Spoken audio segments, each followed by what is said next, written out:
Oye,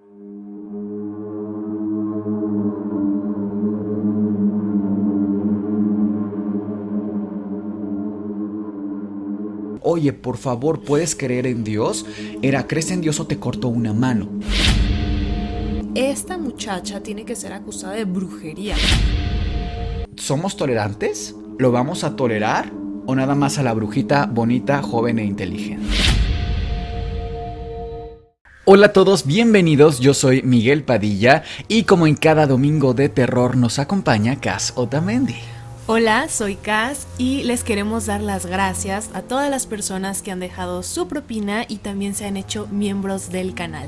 Así es gracias a ustedes que el canal se mantiene y como siempre también agradecer detrás de cámaras a Sergio Bocanegra. Esto es el Antipodcast y hoy les traemos la verdadera historia de las brujas de Salem. Y bueno, Cas, este episodio nos lo han pedido muchísimo porque siempre la figura de la bruja atrae por alguna razón a la audiencia. ¿Tú recuerdas cuando eras niña o cuando eras muy joven el momento en el que tuviste el primer contacto con la figura de una bruja en tu vida? Sí, claro, de hecho es curioso porque fue a través de mi papá. Ok. Tenía unos 5 o 6 años más o menos y él me decía, si te portas bien, la bruja escaldrufa te va a traer un regalo. Y me dejaba pequeños chocolates en lugares, no sé, escondidillos, ¿no? Era como, revisa debajo de las escaleras. Y sí había un chocolate ahí para mí. Entonces, te digo que es curioso porque lo empecé a relacionar con algo bueno, es decir, no las veía como algo feo o malo, ¿sabes? Al contrario, era alguien que me daba regalos, curiosamente. Fíjate qué curioso, Cas, porque en tu caso la bruja escaldrufa tiene una connotación positiva, era incluso un momento lindo para ti y tu papá. Fíjate que la palabra bruja en realidad tiene un origen bastante similar independientemente del origen geográfico que tenga. Por ejemplo, tenemos en italiano strega, como lo vimos en el capítulo que nos contaste de la bruja de los años 80. También tenemos la palabra en alemán Hexe. En francés tenemos la palabra sorcière. Esta palabra viene de un vocablo de latín vulgar que es sortiarius, que significa literalmente el que lee la suerte o el que es capaz de ver el porvenir. Entiéndase, el porvenir como el futuro. Entonces llama la atención como desde aquí ya la bruja tiene una connotación paranormal con habilidades que salen de lo normal, ¿no? Ya con estos poderes de ver el futuro, por ejemplo, desde su etimología. Palabras en inglés, por ejemplo, witch, vienen de wicke, que significa sabiduría. Y esto me gustaría conectarlo un poquito con el episodio de El origen del demonio. Recordarás que mencionamos que el conocimiento tenía una connotación ciertamente negativa cuando hablábamos del bien y del mal. Por lo menos así se manifiesta en los textos hebreos, dentro del libro del bien y el mal. Entonces llama la atención cómo la bruja también, desde su origen etimológico, es la figura poderosa, sobrenatural y malvada. Tenemos también en catalán la palabra bruixa. La palabra bruixa tiene esta connotación de un espíritu, no con género, pero sí un espíritu que se roba niños a mitad de la noche para fines malignos. Entonces, insisto, es muy particular cómo se van mezclando estos conceptos, justo como ocurrió con el concepto de Satanás y el de Lucifer.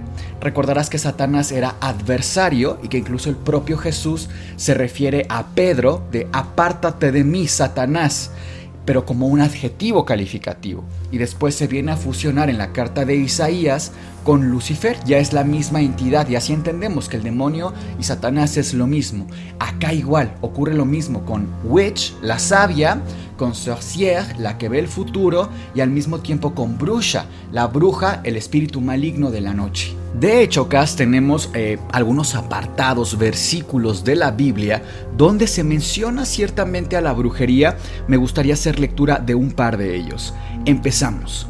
Y el hombre o la mujer que evocare espíritus de muertos o se entregare a la adivinación ha de morir.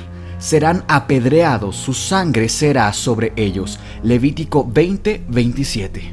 No dejéis que se encuentre entre vosotros aquella persona que inmole a su hijo o hija en el fuego, ni una pitonisa, adivina, encantadora, vidente o alguien que eche encantamientos, ni quien consulte fantasmas y espíritus o busca oráculos de los muertos. Deuteronomio 18:11. Mucha gente piensa, Cass, que la persecución de las brujas empezó con los reyes católicos en el 1400 y cacho. Esto en realidad no es correcto históricamente. Resulta ser que desde tiempos antiquísimos, antropológicamente hablando, el hombre, la mujer, vaya, el género Homo, ha creado elementos de transmisión comunicativa de lo que imagina. Me explico un poco más. Hay un experimento muy interesante que se ha hecho con monos. Imagínate un grupo de 50 monos. Tú pones una grabación en audio de un mono en un llamado de alerta, un chillido de un mono. La pones en altavoz y todos los monos voltean al cielo, buscan el peligro en el cielo. Pero pones otro llamado distinto con cierta tonalidad y buscan el peligro alrededor, como si el peligro fuera terrestre. Es decir, otros animales tienen la capacidad de comunicar peligro arriba, peligro abajo.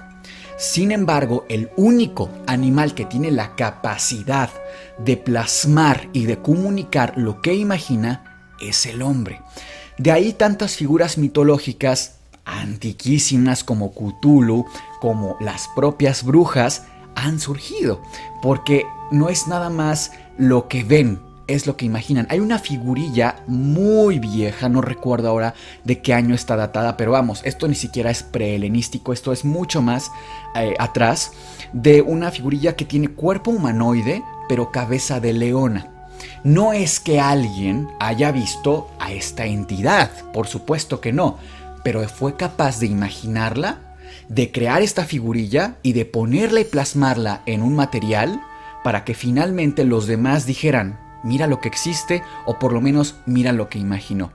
Y de ahí hemos desencadenado una serie de creencias enormes. En todo el mundo se han visto dibujos de criaturas, aves emplumadas que tienen cabeza de serpiente, tenemos a Quetzalcóatl, tenemos nuestros propios dioses aztecas mitológicos, tenemos muchísimas criaturas que no son encontradas en la naturaleza, sino en el imaginario colectivo del ser humano, ¿no? Aquí encuentro estos textos que te mencionaba de la ley sálica en realidad son antiquísimos, entonces recuperar parte de ellos era muy difícil. No sé si en casa los que estén escuchando o viendo el episodio recuerdan cuando se inventa la imprenta por Johannes Gutenberg. Esto fue en 1450, entonces evidentemente para esa época no teníamos una forma eficiente de transmitir el conocimiento escrito. Era más que nada de boca en boca, muy similar a lo que ocurría, por ejemplo, en temas aristotélicos o platónicos que se transmitían de generación en generación. Entonces, un supuesto apartado de esta ley dice así: Satan et ce prêtre se furent les sorcières, que quiere decir, Satanás o el adversario tuvo a sus sacerdotes, eran los hechiceros. Otro pequeño apartado dice: Nous apprenons avec de leur l'iniquité de plusieurs hommes, retiens el monde en homme, que la traducción sería: tomamos conocimiento con dolor respecto de lo que manifiesta la inequidad de muchos hombres que son cristianos solamente de nombre. Entonces, para mí esto es también clave. Si bien es muy poca información, es clave. Repito una vez más todo junto. Satanás tuvo a sus sacerdotes, eran los hechiceros. Tomamos conocimiento con dolor respecto de la manifiesta inequidad de muchos hombres. Ojo acá, que son cristianos solamente de nombre. Vuelvo a lo mismo. Si tú no seguías esta línea de pensamiento religioso, sea cual fuere, ya eras un hereje. Y de ahí al paso a ser brujo era nada. Muy corto, era nada realmente. ¿Quién se supone que escribe este texto? Mira. Clodoveo I. Fíjate que siempre insisto, esto no es contra, ni siquiera he dicho los católicos, Ojo no, acá, para que nadie se me ataque, nunca dije los católicos, los cristianos. De hecho, quienes llevaron los juicios de Salem no eran católicos ni eran cristianos, eran puritanos. Fíjate nada más, entonces, ojo acá que no es ataque a ninguna religión para nada. Esto más bien es un contexto histórico. Lo escribe, como te decía, la ley sálica, el ley Clodoveo I. Sin embargo, cada religión ha buscado ser la única, ser la primordial. Como decíamos al principio del episodio, el ser humano necesita hacer comunidad. Entonces nada crea más comunidad que tener una idea en común. Tú puedes ser ingeniera, Cass, y yo puedo ser astronauta, pero si los dos tenemos la misma creencia, vamos a actuar en consecuencia uno del otro y a construir algo socialmente muy poderoso, insisto, a pesar de no conocernos. Entonces no necesitamos ni siquiera de una institución física. Con que tengamos inserta una idea en nuestras mentes lo suficientemente bien establecida, eso va a generar un trabajo en conjunto. Esa es la clave de lo que estaban buscando los religiosos. Ellos sabían el poder que tenía el generar comunidad y también sabían el poder destructivo frente a otras comunidades. Entonces lo que ellos intentaban hacer era evangelizar a como diera lugar, y el que estuviera en contra perdía. Ojo, por ejemplo, un pecado muy grave en aquella época era no dar diezmo. Claro, la iglesia necesitaba sobrevivir. Vuelvo y repito, cualquier iglesia, no una en especial, todas las iglesias necesitan dinero para sobrevivir. Vivimos en un mundo de dinero. Ya acercándonos un poco más a la época de Salem, o de Salem, como decimos en inglés, hay dos personajes importantísimos que son dos dominicos inquisidores, y repito acá, inquisidores de Inquisición, de que buscaban purificar a todo aquel que estuviera en contra de la iglesia, y por purificar me refiero a eliminar si fuera necesario, que fueron Kramer y Springer. Estos dos personajes juegan un papel importantísimo en la historia. ¿Qué hacen ellos? Ellos quieren, con este poder de inquisidores, llevar el tema más lejos, llevar el tema a eliminar a estas personas que estuvieran en contra y hacerlo públicamente, que fuera legal. Finalmente era asesinato, entonces necesitaban cierto permiso. El Estado y la religión eran prácticamente uno mismo en esa época. Entonces, ¿qué hacen?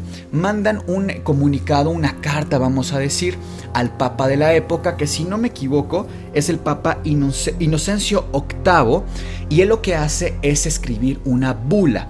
Una bula, Cass, es un documento oficial papal, es decir, escribe el Papa un documento donde pone sus reglas, donde pone los puntos a cambiar de lo que él está comunicando, y lleva un sello especial para confirmar que todo esto es legal y que proviene, claro, del Papa, ¿no?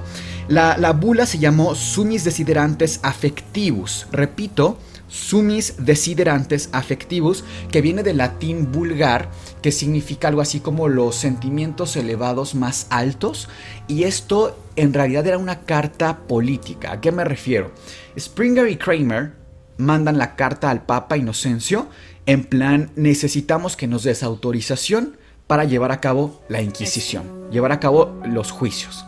Sin embargo, el Papa trata de mantener o mediar ahí la situación, pero les da todo el permiso y todo el poder.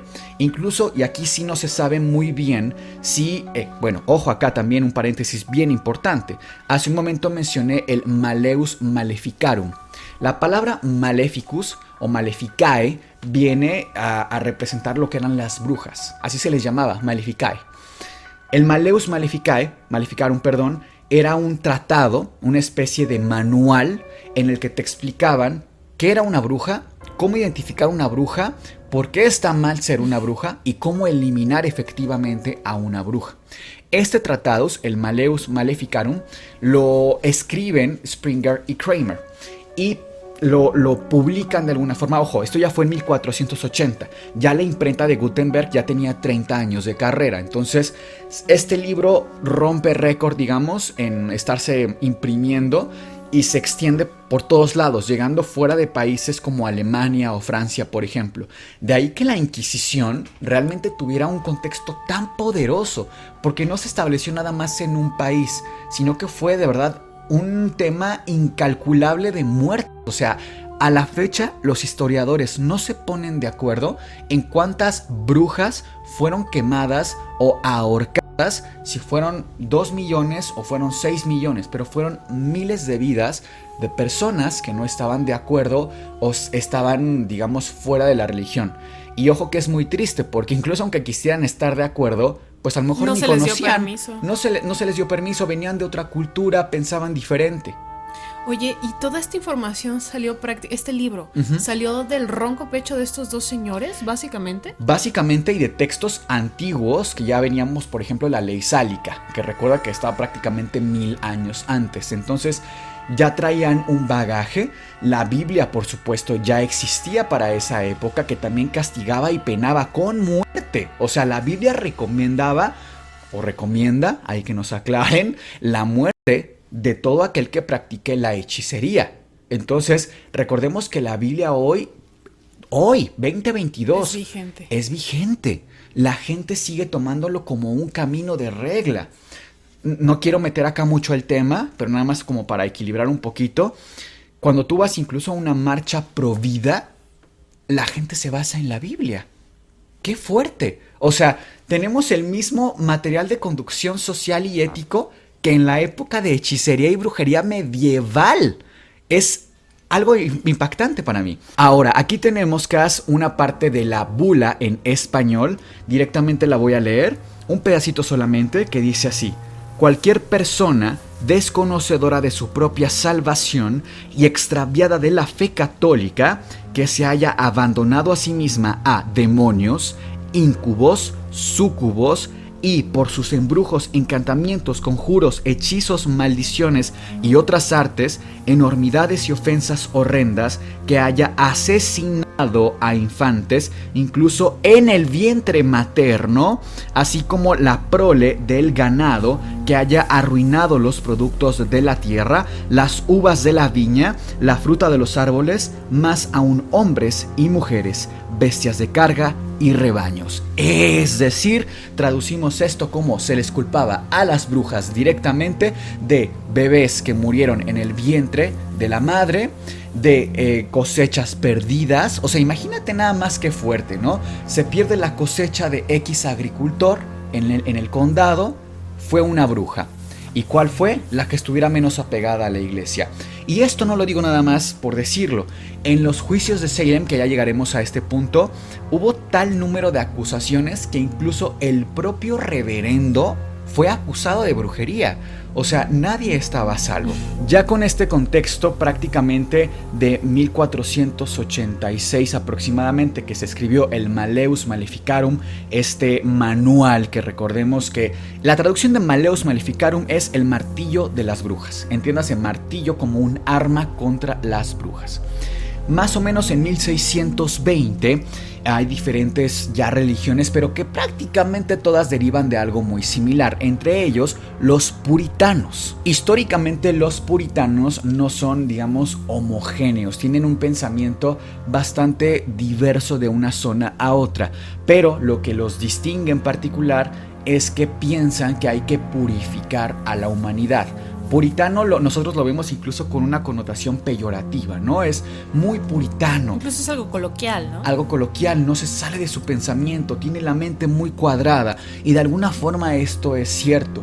Incluso hay una nota de National Geographic, que es un medio pues de divulgación, digamos popular, por no decir de rigor científico, que describe a través de cartas de la época. Ya teníamos más que muchos años con la imprenta, casi 200 años con la imprenta, y describen cómo era un personaje que se llamaba el reverendo Parris. El reverendo Parris era un colono que llega a Salem. Era uno de los primeros colonos que llega a Salem, que era esta zona rodeada de pantanos, rodeada de bosque, y que llegaron, ojo, 20,000 o más colonos a esta zona, a Connecticut, a Boston, a generar colonias puritanas. Y ojo, estuviera quien estuviera ahí, incluidos indios que se llaman indios mohicanos o Pocomtuc, que son dos etnias, digamos, que ya estaban asentadas ahí. Nativas, exactamente. Llegan y quien estuviera ahí, ellos tenían que evangelizar y adaptarse a lo nuevo. Y adaptarse a lo nuevo. De hecho, hay una serie que a mí me gusta mucho, que es Anne with an E, Anne con E, que es una serie de Netflix, me parece, que es muy linda. Y hay un pasaje histórico, porque es hasta eso que la serie tiene pasajes históricos bastante buenos, de comunidades indias en Canadá. muy cerca de la isla Príncipe Eduardo, y este lugar existe, en donde sí en efecto había indios nativos, y llegan los evangelizadores y los encierran, les cortan el cabello, los trataban pues de lavar el cerebro, porque realmente era algo muy agresivo. No era un, oye, por favor, ¿puedes creer en Dios? Era, ¿crees en Dios o te corto una mano? Era así de simple. Entonces era infundir el miedo, eran como pequeños campos de concentración. Creo que no hay que minimizar cómo se llegó a la evangelización de estas personas. Ahora, el de Reverendo Parris, como decía, se describe en cartas de la época, por supuesto, porque además tuvo descendencia, tuvo particularmente una hija y una sobrina en la comunidad a la que llegó, y se describe como un hombre, así lo dicen, obsesionado. O sea, imagínate para que personas de la época, de tu misma comunidad, de tu misma fe religiosa, digan que tú estabas obsesionada con tu religión, siendo puritanos todos. O sea, imagínate a dónde llegaba. Ya rayaba en extremo, ¿no? En lo inhumano, en lo exagerado. Incluso con su propia familia era sumamente exagerado en la obsesión que tenía por ganarse el amor de Dios. Y uno podría pensar, bueno, pero es que no tiene nada de malo quererse ganar el amor de Dios. Ojo acá, porque no poner límites y caer en extremos es lo que nos ha llevado a los peores errores en nuestra humanidad, ¿no? Justo ahorita que comentas esto de la isla Príncipe Eduardo en Canadá, sé que apenas hubo una disculpa pública por parte del Papa, justamente pues pidiendo disculpas a todos estos nativos de origen, pues que estaban en estas zonas de Canadá, límite con Estados Unidos, que prácticamente destrozaron esas etnias, es decir, dejaron sin nada a esas personas. Sí, totalmente. Es que repito, de verdad eran campos de concentración. Insisto en que no podemos olvidar este tipo de cosas, porque ahora traemos discursos sobre la religión muy raros y es que no nos toleran, no nos respetan. Oye, ¿sí conoces tu historia?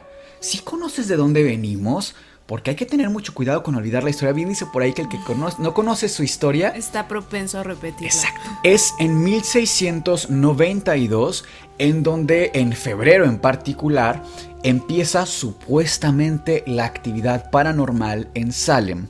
Una de las primeras descripciones, porque ojo, se tiene mucho registro de esto, aunque no todo esté al acceso público, porque recordemos que lo que es famoso de Salem son, más aún que las propias brujas, son los juicios de las brujas en Salem.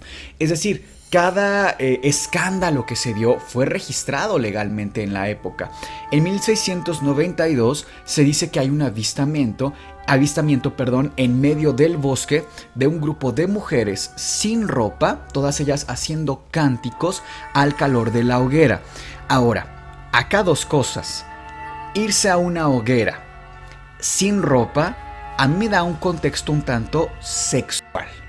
¿Y qué pasa? Que la mujer, y lo dijimos desde Maleus Maleficarum, es propensa a ser mala persona y a que el demonio actúe sobre ella. Entonces, aquí nuevamente... Solo por ser mujer. Solo por ser mujer, exactamente, diste en el clavo. Solamente por ser mujer ya era una persona que además no podía tener una libre sexualidad.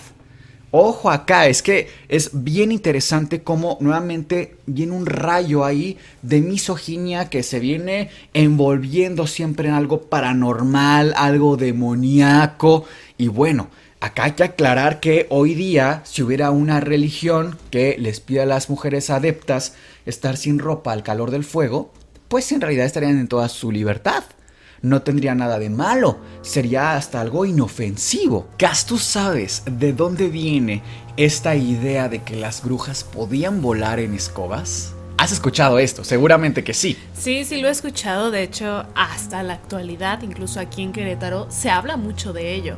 Pero del origen no lo tengo muy claro. ¿Nos puedes contar? Lo hemos visto en Harry Potter, ¿no? Incluso tienen un deporte, el Quidditch, en donde están volando en escobas tratando de, digamos, encestar la bola. Para quienes no conozcan, no voy a utilizar, para que no me regañen los que les guste Harry Potter. Conozco las palabras que el snitch, la quaffle, etc. Pero para fines de este episodio les cuento que había ciertas setas, ciertos hongos de los cuales las brujas, por brujas me refiero a mujeres que tenían conocimiento en herbolaria, sabían que tenían efectos alucinógenos. Ahora, nosotros como médicos sabemos que hay ciertos medicamentos que los podemos aplicar no nada más vía oral, sino sublingual, tópico, a través de los ojos y también vaginales, es decir, en las áreas íntimas de la mujer.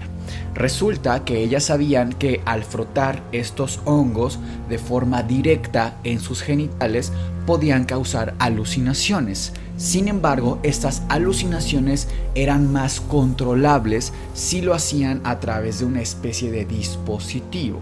Y el dispositivo más cercano que tenían eran sus escobas. Entonces ellas frotaban en sus escobas estas setas, las montaban y ellas sentían que volaban. Incluso en algún momento pues se capturó seguramente alguna de estas mujeres que tenía estas prácticas y ella pues sí, quizá en su ignorancia de no saber que era una alucinación, ella dijo, es que yo vuelo en mi escoba. Entonces qué fuerte que ahora tengamos incluso la confesión de una bruja que puede volar. Y de ahí parte, imagínate nada más. Insisto, a lo mejor nos situamos ahora y nos suena un poco, bueno, qué exagerado, obviamente estabas alucinando, pero estamos hablando de 1620, estamos hablando de una época en donde la gente vivía sin electricidad, donde hacía su mantequilla en casa, donde vivía de la cosecha, donde los niños no sobrevivían más allá de los 5 años por tifoidea. Vivíamos en otra época, era otro mundo. Entonces evidentemente una mujer que diga que puede volar en una escoba y que hay una cabra en 2 patas que le habla, nos suena sumamente alarmante. De hecho te cuento que hay un libro que te recomiendo muchísimo, es de una escritora española que se llama María Lara. Su libro, si no mal recuerdo, se llama Brujas, magos e incrédulos en la España del siglo de oro. Y en este libro ella hace una investigación profunda. Ojo, ella es doctora en historia, no es cualquier persona. Y hace una investigación y un bagaje histórico exquisito sobre las entidades de las brujas a través de la historia, a través del tiempo, particularmente en España. Y en una conferencia en una universidad, y que está incluso en video por si la gustan ver, ella cuenta sobre los registros históricos de una bruja real, que es María Bodoca. Resulta que María Bodoca, de su propia boca literalmente, salía a decir que ella tenía los poderes para arruinar y maldecir bodas. Hay infinidad de registros en los que se relata que una boda que haya sido maldita por María Bodoca, la novia se iba a poner en una especie de trance durante la ceremonia, a plena boda, luz del día. Ella se ponía los ojos en blanco y estaba, digamos, poseída, y la boda se arruinaba.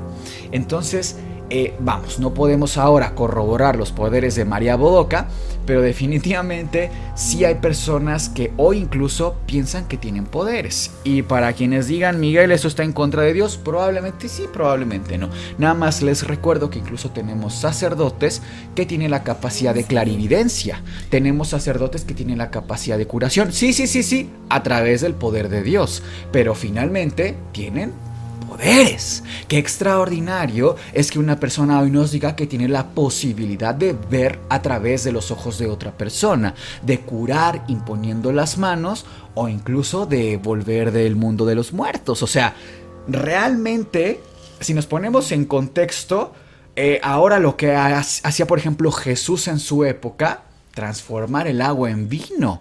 Perdóname, pero qué truco tan extraordinario. Caminar sobre el agua, venciendo totalmente la física. ¿Qué pasa con estas personas? ¿Por qué tenemos una tendencia a, cuando son habilidades sobrenaturales, bueno, es que es un personaje apegado a Dios, es algo bueno? Pero si no es algo estrictamente que viene del poder de Dios, siempre es algo malo. Y me parece muy triste, porque vamos a suponer que las personas con poderes existen. Vamos a suponer que hay personas que sí, en efecto, tienen la posibilidad de N cantidad de habilidades supernaturales. ¿No sería bueno aprender de ellas? ¿No sería bueno no encasillarlas? O sea, esta ya suena como una película de X-Men, pero es que realmente, históricamente, sí ha habido personas que nos dicen, puedo hacer esto. Sí. Panchita, por ejemplo, nos has contado, Pachita, ¿no? Pachita, ¿nos podrías recordar un poquito más o menos de quién era ella? Porque se considera una curandera, si no me equivoco, una chamana incluso. Exacto. Pero de alguna forma también entra en la categoría de bruja, ¿no? Sí, era una mujer que tenía el don de que Moctezuma, el mismísimo Moctezuma, A través de ella, el espíritu de Moctezuma podía curar enfermos. Y no era un don de curar de te pongo la mano en el hombro y te curo. No, no, no. Se dice que la señora, incluso hay documentación de que hacía cirugías sin ningún conocimiento médico. Podía hacer cirugías de que, por ejemplo, si alguien estaba enfermo de un riñón, con un cuchillo abría el abdomen de la persona, tomaba el riñón, lo desechaba porque era un riñón enfermo. Perdón, esto lo documenta una persona incluso, ¿no? Exactamente. Alejandro Jodorowsky, que por cierto su hijo apenas falleció hace unos cuantos días, literalmente, que también hizo mucha investigación al respecto de este tipo de temas, hizo incluso un libro. Y bueno, Pachita, de alguna manera, mediante este don mágico, si lo quieres llamar así, crea un nuevo órgano de sus manos, de la nada, y lo coloca en el cuerpo de la persona, en el lugar donde le acaba de quitar este órgano. Qué fuerte, qué fuerte. Y la señora era tan popular en la época, tan así que grandes personajes de México, incluso internacionales, iban con ella, de que los mismísimos presidentes de la época, etcétera. Sí, iban personas poderosas que tenían la posibilidad de irse con el mejor cirujano del planeta, Sí. iban con ella. Exacto. ¡Qué fuerte! Pero bueno, regresemos un poquito a Salem o a Salem. Me regreso un poquito, pero es que creo que es fascinante un poco estarnos escapando a otros momentos históricos. Hay un punto en el que, ya recordemos, recapitulando, que tienen este avistamiento de mujeres sin ropa en febrero y ven que están en medio del fuego haciendo cánticos. ¿Quién lo ve? No hay registro, es anónimo, entonces desde ahí sospechoso, ¿no? ¿Qué pasa después? En medio del día hay dos niñas que son muy importantes en esta historia, que es Abigail y Betty. Betty siendo hija de nada más y nada menos que el reverendo Parris. Resulta que Betty y Abigail empiezan a tener movimientos violentos en medio del cuerpo, pierden el conocimiento, caen al piso y empiezan de alguna forma a convulsionar. Empiezan a decir palabras sin sentido y la gente obviamente cae aterrada pensando que han sido poseídas por algún demonio. Esto en la cronología se ven los avistamientos de las supuestas brujas en medio del bosque y después las niñas poseídas. Hay una tercera niña que se une a estos movimientos violentos, que es nada más y nada menos que Anna Putnam, que era la niña, digamos, la hija de las personas más ricas de Salem en ese momento. Y es ahí cuando el caso empieza a tener mucha mayor relevancia, porque caray, ya se mete aquí la gente poderosa del pueblo, ¿no?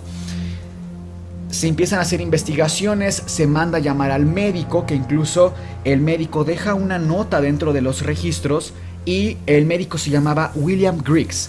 El médico de Salem, literalmente su diagnóstico es: las niñas están afectadas por dolencias extrañas a causa de actividad demoníaca. Imagínate nada más que la eminencia médica, ojo, yo sé, 1692, pero aún así, qué fascinante que el científico haya dicho es el demonio. El estudiado, la persona que más cercana tenía el conocimiento. Resulta que es en este momento en el que se hacen el primer juicio, que en realidad no fue un juicio, en realidad fue una asistencia pública donde mandan llamar pues a todo el pueblo de Salem. Ponen en medio a las niñas, a Abigail y a Betty principalmente, porque Ana era más pequeña, y las obligan a que señalen quiénes fueron los causantes, los culpables. Desde ahí todo mal, porque imagínate, no puedes culpar a alguien de una niña poseída. Teóricamente, si vas a culpar a alguien, entrando dentro de esta misma lógica, culparías al demonio. Nada más, no a una persona. Sin embargo, siempre hemos necesitado el chivo expiatorio. Y a la persona que señalan es nada más y nada menos que Tituba.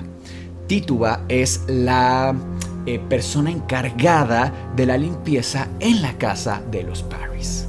Entonces tenemos, recapitulando, al reverendo Parris, tenemos a su hija Betty, a su sobrina que es Abigail, y tenemos a la mucama, vamos a llamar a la persona de limpieza, Tituba. Ahora, Tituba no suena a un nombre propiamente inglés o a un nombre europeo. Resulta que Tituba tenía orígenes supuestamente africanos o indios. Entonces, es cierto que en África también hay prácticas dentro de la magia, por ejemplo el vudú.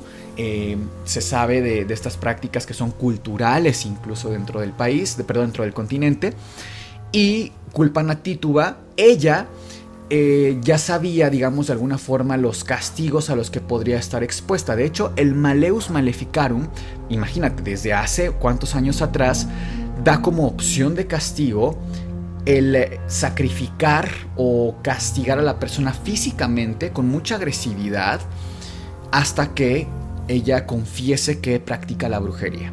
Una vez que confiesa que practica la brujería, la pueden eliminar. O sea, realmente cuando te acusaban de brujería, no había escapatoria. No había vuelta atrás. No había vuelta atrás. El caso de Tituba es muy especial. De hecho, hay un libro que se llama Tituba Reluctant Witch of Salem, que es un libro histórico también, en el que se relata que en efecto Tituba, una vez que se le declara culpable, ella dice: sí, soy bruja, pero además, y aquí llama la atención, supuestamente, son libros históricos, no nada más es el chisme que nos agarramos de internet. Ella dice que tiene a una criatura endemoniada atrapada en una jaula y que además también hay una segunda bruja en el poblado y que trabaja con ella en conjunto. Tituba fue encarcelada y aproximadamente un año después fue liberada. Se sabe que Tituba estaba embarazada. Ahora, no nos podemos olvidar de ninguna manera que históricamente los esclavos y particularmente las esclavas eran víctimas de abuso sexual por los patrones, por los dueños, por los amos. Entonces, evidentemente, si Parris, siendo el reverendo, incluso me atrevo a decir que fue él quien embarazó a Tituba, imagínate el escándalo de que Tituba haya tenido un hijo bastardo del propio reverendo. Recuerda que también te mencioné el nombre de Anna Putnam. Ella era esta niña, hija de los ricos de Salem, y ella también lanza acusaciones, particularmente a una mujer llamada Sarah Good. De hecho, se sabe que son 3 personas acusadas. La primera de ellas fue Tituba, Sarah Good y Sarah Osborne. Las 2 Sarahs fueron acusadas y fueron declaradas culpables y llevadas a ser ahorcadas. Después de esto empiezan una serie de acusaciones una tras otra. De hecho, te voy a leer directamente el pasaje de uno de los libros que consultamos, libros históricos, repito, que dice así: el reverendo George Burroughs fue acusado a sí mismo por la familia Putnam, porque según relató Anna Putnam, su espíritu aparece en mis sueños y me dice que es el líder de los adoradores de Satanás, que mató a sus 2 primeras esposas y que embrujó a los soldados que combatían a los indios en las fronteras de Maine. Otra aldeana llamada Susanna Martin fue acusada por un vecino porque creía que había embrujado a sus bueyes. Y John Alden, otro de los habitantes de Salem, fue acusado de ser el hombre que supuestamente había entregado el libro con los nombres de las brujas a Tituba. El 2 de junio de 1692, el juez William Stoughton envió a la horca a Bridget Bishop, una mujer que 12 años antes había sido declarada inocente del cargo de brujería y cuyo único pecado había sido tener un carácter extrovertido y haberse casado 3 veces. Otra mujer, Rebecca Norris, fue también acusada. El juez, que la conocía bien, la declaró inocente, lo que provocó tal oleada de vandalismo y salvajismo entre la población que el asustado magistrado tuvo que cambiar de opinión y ordenar que la ahorcaran de inmediato. Finalmente, Cass, Anna Putnam, esta niña que te comentaba, años después, dice: en realidad mis acusaciones fueron falsas, pero lo hice engañada por el poder de Satanás, pero pido una disculpa. En realidad, todo esto fue y llegó a tal grado que, como te leía ahora en el reporte, el propio reverendo fue acusado de brujería. O sea, de verdad, nadie estaba a salvo. Y cuando te acusaban, era rarísimo que fueras declarada inocente. Y cuando lo llegaron a hacer, como en este caso que también te comenté, la gente se volvía loca. O sea, la gente estaba sedienta de sangre. Era una necesidad de ver gente en la horca, en la hoguera, a pesar de que tal vez mañana tú podrías ser la bruja. Y bueno, Cass, ¿tú qué opinas? ¿Con qué te quedas de este pequeño bagaje histórico que hicimos sobre las brujas de Salem? Pues, definitivamente es una historia, un pasaje histórico muy oscuro de nuestra humanidad y que está cargado de machismo, básicamente, de misoginia, es decir, siempre fue muy en contra de las mujeres. O sea, esta mujer que simple y sencillamente tenía buen carácter, extrovertida, por eso la acusaron de bruja, ya era algo absurdo. Eso me hace pensar en que definitivamente no se cuestionaban nada. Por el más mínimo acto torpe que te puedas imaginar, lo más absurdo, ya eras acusada de brujería. Definitivamente qué bueno que eso ha cambiado y bien lo tratamos en el caso de esta bruja de Italia de los años 80. Imagínate. Todavía en ese tiempo, que no fue hace mucho, todavía estaba este fervor de decir, esta muchacha tiene que ser acusada de brujería. Si bien no la podemos quemar viva, sí tiene que estar un tiempo en la cárcel, ¿no? Claro. Me parece inaudito, definitivamente. Yo también me quedo con, insisto, y como lo dije al principio, cómo llevamos o cómo llegamos desde esta posición de las brujas, de ser perseguidas, ahora crearlas en figuras literarias que no solo enriquecen las historias en las que aparecen, sino que de verdad las convertimos en un personaje, es que mucho más querido que sus contrapartes masculinas. O sea, si ahora mismo tú le preguntas a un fan de Marvel qué personaje prefiere, Doctor Strange o la Bruja Escarlata, se quedan con la Bruja Escarlata. ¿Qué personaje prefieres, el propio Harry Potter o Hermione Granger? Se van con Hermione Granger. O sea, de alguna forma hemos cambiado totalmente la visión de la bruja. Ahora, claro, mientras la bruja sea bonita, claro, mientras la bruja sea joven, buena, inteligente, entonces yo digo que tendríamos que seguir cuestionando, más que la magia o no la magia, creo que tendríamos que cuestionarnos nuestra tolerancia a las prácticas distintas. ¿De verdad somos tolerantes o somos tolerantes solamente con lo que conocemos? Como lo dijimos en un capítulo anterior, si hoy una persona con la que uno sale, en una cita digamos, nos sale con el comentario de ¿qué crees? Soy satanista, pegamos el grito en el cielo la mayoría de las personas. Es que nos saca un susto terrible, ¿no? Vamos a su casa a conocer a sus papás y vemos la figura de Baphomet. Por supuesto que te impacta. O sea, incluso a mí me impactaría, ¿eh? Pero, ¿somos tolerantes? ¿Lo vamos a tolerar? ¿O nada más a la brujita bonita, joven e inteligente? Y esto fue todo por el episodio del día de hoy. Por favor, dejen sus comentarios, sus teorías, porque siempre estamos muy al pendiente de todo lo que dejan en los comentarios. Todo lo leemos, ¿eh? Así que nosotros somos Cass, Miguel y Sergio. Les deseamos dulces pesadillas.